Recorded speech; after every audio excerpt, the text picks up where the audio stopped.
So there's a few things. You've driven karts before. You might have driven at a session kart place where you go jump in a go-kart and they've got bumpers and things all around them. You guys don't have a lot of bumpers. So one of the primary things you've got to do is make sure that you don't contact each other, okay? Because you're going to be going pretty fast in some of these karts, probably 30, 40, 50 kilometres an hour, and you don't want to get caught up with each other. So when you come to the track and when you're coming around, what we've done is we've made a decision that if you're going to pass one another, okay, we want to try and make it safe. So what we've done today is we've set up a lane down through the middle. So basically we've cut the track in half. So you see there's a left-hand side and a right-hand side. So if you're coming up behind somebody and you're clearly faster than they are, they will go down one side. If you go down the other side, you've got the whole straight to try and pass them. Okay? What we don't want you to do is pass in the corners because that's when it all goes really, really wrong. So we're trying to make it really safe. If you do it really well, on the day what we might be able to do is add another passing lane going up the hill up, because you might find some karts are faster up the hill. So it's just to give you guys a bit of a concept on how you can do it, but do it safely. So obviously passing is a lot of fun, as Scott will contest to. That's one of the best parts of racing. But we don't want you cutting into the corners and cutting out the corners. So we want you to do it nice and safe. So we'll do it in a straight line today. So if you get an opportunity, don't run into the cones because it won't be a very pleasant experience for you. But if you go left or right, you've got heaps and heaps of space to work on. So if someone wants to pass and you've got to pass the kart in front of you, jump into the other lane, okay? And drive past them. And like I say, if it all goes well, we can put another lane up the hill for competition day. So you've got a couple of places to pass, okay? Makes sense?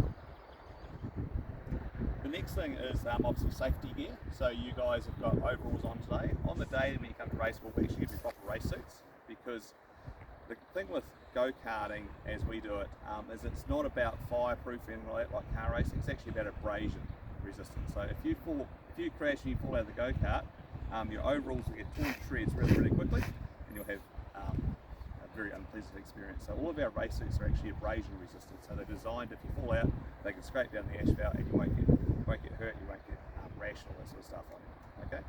And we'll give you helmets and gloves too. So if you've got your own helmets, okay, but we'll just make sure that the current really need to have a full visor, okay, rather than that one, just because if you do crash on something coming into your facial area, likewise gloves and things like that. So the key here is making sure that you're safe.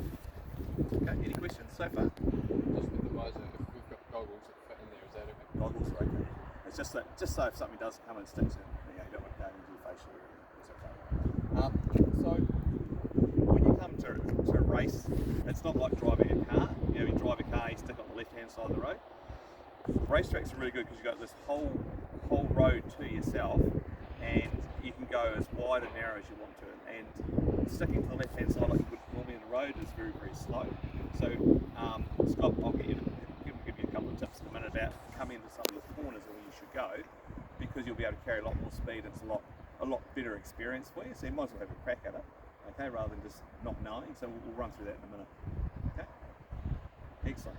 So at the end of the straight here in the day, we'll have some lights, and the lights will go. Form up, the red lights will be on. You see the lights at the end of the straight. Okay. And when you're coming through here, what you'll do is you'll form up. If there's 3 or 4 karts, there'll be 2 on one side, 1 on the other. When that red light goes out, okay, your race starts. Okay. On each of the flag points, you see they've got flag points here, there's 6 around the track. We'll have an electronic flag light with coloured lights on it. So it'll be a red light, which means that if there's an incident on the track and it's a major one, that we're going to turn the red light on. It means stop racing and just proceed back around to this area here. There'll be a yellow light, yellow flashing light. That means that someone in front of you has crashed, but you're okay to keep going. Okay, it's just so you've got some continuity. So when you're coming around some of these corners, you can't see everything's going on. The lights will tell you when it's safe. Okay. Any questions there? Likewise, there'll be a blue light, and that blue light we probably won't have to use it. But the blue light means it's a much faster car coming up from behind you. Someone's got a problem with their motor, things aren't going too well. Just to warn you, there's a fast car.